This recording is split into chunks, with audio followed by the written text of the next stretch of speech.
우리가 교회 안에서 사람들을 볼 때 이런 평가를 하잖아요. 저 사람은 참 믿음이 좋아요. 하나님을 잘 믿는 것 같아요. 예수를 잘 믿는 성도예요. 그러죠? 물론 그렇게 평가하는 것처럼 실제 그럴 수 있습니다. 하지만 사람들이 평가하는 것이 전부는 아닐 수도 있습니다. 그러니까 진정한 성도, 또 성숙한 성도라는 것은 누가 평가하는 것이 진짜냐? 하나님이 평가하는 것이 진짜죠. 그런데 이제 하나님이 평가하는 건 저희가 잘 모르잖아요. 그러니까 인간의 평가 기준에 따라서 이제 이렇게 착각할 수도 있는 거죠. 오늘 본문을 보면서 성숙한 성도가 누군가 하는 것을 생각하게 하는데요. 성숙한 성도는 하나님이 보시기 좋은 성도가 성숙한 성도입니다. 근데 그런 성도는 이 세 가지를 잘 갖추고 있어요. 어떤 세 가지냐면 하나님과의 관계가 바릅니다. 두 번째는 인간과의 관계가 바릅니다. 그리고 세 번째는 자신과의 관계가 바릅니다. 이 세 가지 관계의 조화를 이루는 사람, 이 관계가 바른 사람, 이것이 성숙한 성도라고 할 수 있어요. 근데 이 세 가지를 이제 어떻게 표현하고 있냐면요. 첫 번째 나오는 이야기가 이제 구제할 때입니다. 구제. 그러니까 사람이 사람을 돕는 거죠. 구제 문제는 사람과 사람과의 관계입니다. 그 다음에 이제 뒤에 보면 이제 기도할 때라는 말이 나오죠. 4절에면 5절에 또 너희는 기도할 때 그러죠. 기도할 때는 하나님과의 관계죠. 기도는 사람이 하나님께 드리는 것이니까요. 그 다음에 이제 뒤에 보면 16절 금식할 때 그러죠. 금식은 나와의 관계예요. 그러니까 우리가 밥을 먹지 않고 기도하는 거잖아요. 그러니까 그러한 과정, 그것은 나와의 씨름이니까 나와의 관계입니다. 그러니까 이 구제, 기도, 금식은 하나님과의 관계, 사람과의 관계, 나와의 관계 이것인데요. 이런 것을 잘 조화를 이루는 것, 이것이 성숙한 그리스도인이라고 할 수 있습니다. 자, 그러면 성숙함이 무엇이냐 하는 건데요. 첫 번째는요. 먼저 이런 행동에 주의할 점이 있다는 것을 강조합니다. 여기 보면 제일 처음에 1절 사람에게 보이려고 그들 앞에 너희 의를 행하지 않도록 주의하라 하는 거죠. 이 주의할 점이 나오는데 그 주의할 점의 핵심 포인트는 뭐냐면 앞에 말하는 것처럼 사람에게 보이려고 하는 겁니다. 사람에게 보이려고 하는 것. 자, 사람에게 보이려고 하는 이 모든 것들이 세 가지가 다 해당돼요. 하나님과의 관계에서도 그렇고 인간과의 관계도 그렇고 나와의 관계도 그렇습니다. 첫 번째 구제에 있어서 사람에게 보이지 말라 그러는데 여기 있는 바리새인들은 어떻게 행동해요? 구제할 때 그들은 회당과 거리에 서서 여기 보면 2절 나팔을 분다 그러죠. 그러니까 나팔을 분다는 실제 나팔을 분다는 것이 아니라 그냥 알린다는 거죠. 내가 지금 구제하고 있어. 내가 사람을 돕고 있어. 라고 사람들에게 보이는 행동. 그렇죠? 사람들에게 자꾸 알린단 말이죠. 알린단 말이에요. 사람에게 자꾸 알려. 자기가 사람들에게 이 정도의 일을 한다고 알린단 말이죠. 근데 이제 본인이 알리는 것도 문제지만 이 하나의 공동체 안에서 자꾸 이것을 이용해서 사람들의 심리를 자극시키는 것도 문제죠. 그렇죠? 예를 들면 자, 이제 교회를 운영하려면 뭐가 필요해요? 헌금이 필요하잖아요. 헌금을 많이 나오게 하는 방법은 저도 잘 알아요. 그렇죠? 사람들에게 자꾸 알리도록 만듭니다. 그러니까 앞에서 이름을 불러준다든지 또 헌금 많이 내는 사람들의 어떤 호명을 내서 그 사람이 얼마 냈다는 것을 사람들에게 경쟁을 자극시킨단 말이죠. 그것은 교회뿐만 아니라 이런 그 후원 단체도 마찬가지입니다. 이런 그 명단을 자꾸 이렇게 알려서 이런 그것의 어떤 경쟁심을 일으키는 것. 이제 이것이 이제 보이게 하는 거죠. 사람에게 보이려 하는 것. 그러니까 여기에 보면 굳이 할 때 사람에게 보이지 않도록 하라 하는 은밀함을 강조한단 말이죠. 근데 이제 이 바리새인들은 자꾸만 이렇게 사람들 앞에서 나팔을 분다 하는 것을 강조하죠. 자, 이 사람과 사람의 관계뿐만 아니라 기도도 마찬가지입니다. 기도도 5절을 보면 뭐라고 말하면 기도에 또 너희는 기도할 때 외식하는 자와 같이 하지 말라. 그들은 사람에게 보이려고 해당과 큰 거리 어귀에 서서 기도하기를 좋아하느니라. 자, 기도는 하나님께 드리는 거잖아요. 하지만 이 바리새인들은 어디에서 기도하기를 좋아해요? 해당과 큰 거리 어귀에 서서 기도하기를 좋아하느라. 왜 큰 거리에서 해요? 사람들이 많으니까. 그죠? 해당에 딱 올라가잖아요. 해당에 이제 기도하러 올라가잖아요. 그러면 해당까지 가기 전에 딱 거리에 서서 그냥 기도한단 말이죠. 그러면 저 바리새인들을 보고 참 기도 참 많이 하는구나 그런단 말이죠. 그러니까 이 바리새인들에 대해서 예수님이 굉장히 질책을 많이 하잖아요. 하지만 그 당시 사람들에게는 굉장히 인기가 있는 사람이었어요. 바리새인같이 되어야 오늘날 장로도 될 수 있고 또 권사도 될 수 있고 합니다. 오늘날 장로와 권사 되는 기준이 어디냐? 바리새인처럼 하면 돼요.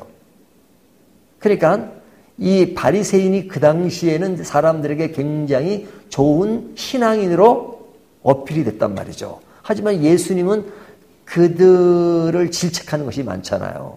왜? 겉의 모양은 다 갖추고 있는데 내면에는 그렇지 않다 하는 것이잖아요. 그러면 이 겉으로 갖춘 것이 뭐냐? 사람에게 보이려는 아주 그런 그 처세술, 또 사람에게 보이는 것은 아주 익숙하단 말이죠. 그 다음에 이제 세 번째는 이제 금식할 때 그러죠. 자, 금식을 할 때 이들은 그냥 그 머리도 흐트러지고 그 다음에 얼굴도 아주 흉하고 하는 모습을 보임으로써 나는 금식 중 그렇게 보였단 말이죠. 그러니까 오늘 본문에 보면 금식할 때 너희는 외식하는 자들과 같이 슬픈 기색을 보이지 말라. 그들은 금식하는 것을 사람에게 보이려고 얼굴을 흉하게 하느니라. 왜 흉하게 해요? 사람에게 보이려고. 자, 제가 이 사람에게 보이는 행동은 성숙한 성도의 모습이 아니라는 것을 말씀드렸어요. 하지만 사실 이게 어려운 겁니다. 저 같은 목사도 사람에게 보이려고 하지 않아야 된다는 것을 알고 있어요. 하지만 드문드문 사람에게 보이고 있다는 것을 인식할 때가 있어요. 그렇죠? 앞에 서 있으니까. 앞에 서서 그렇죠? 설교도 하잖아요. 설교도 사람들에게 어필이 되는 설교, 또 사람들에게 잘하는 설교를 하려고 애를 쓸 때가 있잖아요. 또 뭐 대표 기도를 한다. 그러면 하나님께 기도하는 거지만 사람이 의식이 안 될 수가 없죠. 사람인 이상. 그러니까 이런 면에서 완전히 초월하기는 정말로 어렵습니다. 초월할 수 있다면 얼마나 좋겠어요. 하지만 우리 인간이 나약해요. 그렇기 때문에 이 사실도 하나님께 그대로 드러내는 것이 중요하죠. 저는 어떨 때는 설교할 때 이제 그런 생각을 해요. 어떨 때는 설교가 너무너무 힘들 때가 있어요. 그래서 이제 목사들끼리 하는 얘기였어요. 이럴 때 우리는 이런 얘기예요. 오늘 설교 완전 초쳤어요. 근데 왜 초쳤다는 얘기를 할까? 그것에는 뭐가 작용하고 있는 거예요? 사람이 작용하고 있는 거죠. 그래서 그런 생각마저도 하면 안 된다는 생각을 할 때가 많아요. 그래서 죽 썼다, 초쳤다, 뭐 이런 얘기를 잘 안 하려고 그래요. 제가 이제 이게 이렇게 설교하는 것이 방송에 나가잖아요. 이 유튜브 방송에. 근데 진짜 사람들은 어떻게 그걸 내보낼 수 있냐 그러는데 저는요, 진짜 용기가 필요한 겁니다. 이 새벽기도 설교를 제가 밤을 새고 공부하는 것도 아니잖아요. 매일매일 한다는 건 쉬운 게 아니에요. 그러면 사실은 내보내고 싶지 않을 때가 더 많아요. 하지만 그것마저도 내려놨어요. 내가 이게 하나님 앞에서 사람에게 보이는 설교가 아니라면 설령 내가 설교를 못하고 또 초치고 그런 설교를 하더라도 그냥 드러낼 수 있어야 되지 않느냐. 그래서 제가 제 설교할 때 이 내용에서 거의 99% 편집을 안 하고 그대로 내보냅니다. 막 실수한 것도 있긴 하지만 그대로 내보내는 이유가 뭐냐면 딱 설교 끝내면 끝이에요. 이젠 저랑은 상관이 없는 거예요. 그리고 거기에 인간적인 약점, 부족한 거 너무너무 많아요. 하지만 그거 생각하지 말자. 그런 생각을 할 때가 참 많아요. 자, 이 본문에서 사람에게 보이지 말라고 하는 것을 굉장히 강조합니다. 하지만 또 반대로 무엇을 강조하냐면요. 반대되는 그런 표현입니다. 은밀한 중이라는 것을 계속 반면한다. 은밀한 중에. 그러니까 4절을 보세요.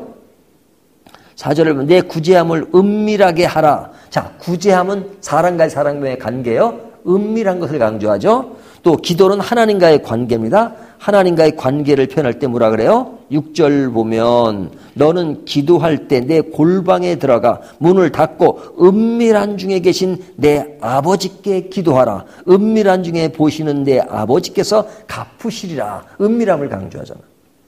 또 금식은 나와의 관계요. 나와의 관계를 강조할 때도 18절 이는 금식하는 자로 사람에게 보이지 않고 오직 은밀한 중에 계신 내 아버지께 보이게 하려 함이라. 은밀한 중에 보시는 내 아버지께서 갚으시리라. 자, 이 세 가지 하나님과의 관계, 인간과의 관계, 나와의 관계에서 뭘 강조해요? 은밀함을 강조한단 말이죠. 이것이 사람에게 보이는 것과 반대되는 개념이잖아요. 하나님 앞에서 사람을 의식하지 않는 구제와 기도와 금식은 성숙한 신앙의 척도가 된다라는 겁니다. 성숙함은 사람에게 보이는 것으로 측정되는 것이 아니라 하나님 앞에 은밀하게 행할 수 있는 것이 성숙함의 척도예요. 그러니까 신앙의 진짜는 언제 평가될 수 있느냐? 아무도 없을 때, 나 혼자 있을 때, 나 혼자는 신앙으로 평가됩니다. 내 혼자만에 있을 때 나는 과연 어떻게 기도하고 있는가? 나 혼자만에 있을 때 남들이 알아주지 않을 때 나는 어떻게 구제하고 있는가? 그리고 금식을 할 때 나는 아무도 없는 곳에서 나 혼자만의 삶 속에서 혼자만에 있을 때 나에게 금식은 어떠한 것인가? 그러니까 하나님과의 관계, 인간의 관계, 나와의 관계를 이 세 가지를 조화를 이루는 것은 어떻게 언제 평가되느냐? 나 혼자 있을 때 바로 이루어지는 것이 진정한 성숙한 성도입니다. 아무도 없는 곳에 나 혼자만의 신앙 가운데서 은밀하게 이루어지는 것에서 평가될 수 있는 것이다. 그러니까 사람들이 그렇게 알아주는데 하나님 나라에 갔을 때 하나님이 뭐라고 말씀하면 너 사람들이 알아줬으니까 대단한 것 같지. 근데 하나님은 나는 너를 도무지 모르겠다. 그럴 수 있어요. 그래서 여기 보면 사람들에게 하는 것에 대해서 너희는 이미 사람들에게 상을 이미 받았다라고 말해요. 그러나 상을 사람들이 그렇게 많이 받았으니까 나는 너에게 줄 상이 없어. 은밀한 중에 한 게 없잖아. 너희 상을 이미 받았느라. 하지만 은밀한 중에 하는 사람은 사람들에게 인정을 받지 못하고 사람들이 알아주지 않아서 외롭고 고독할 수가 있어요. 하지만 제일 끝에 뭐라 그래요? 은밀한 중에 보시는 내 아버지께서 갚으시리라. 결국 그 모든 것을 은밀하게 하고 사람들이 알아주지 않지만 그러나 결국 언제 하나님이 알아주실 것이다. 마지막에 하나님이 그것을 알아줄 때가 있다. 그러니까 성숙한 신앙이라고 하는 것은 하나님이 알아주시는 것을 기대하고 나가는 것. 이것이 성숙함이에요. 사람들이 알아주지 않는다고 슬퍼할 필요도 없고 외로워할 필요도 없고 고독할 필요도 없이 사람들이 알아주지 않아도 하나님만 알아주면 하나님만 예스 하나님만 알아주면 된다는 신앙, 이것이 성숙한 신앙이고 이 평가를 누가 진정 해줄 수 있느냐? 사람이 해줄 수 있는 것이 아니라 누가 해주신다고요? 하나님이 해주시는 것입니다. 우리 모두가 하나님께 인정받는 성숙한 신앙인이 되시기를 주님의 이름으로 축원합니다.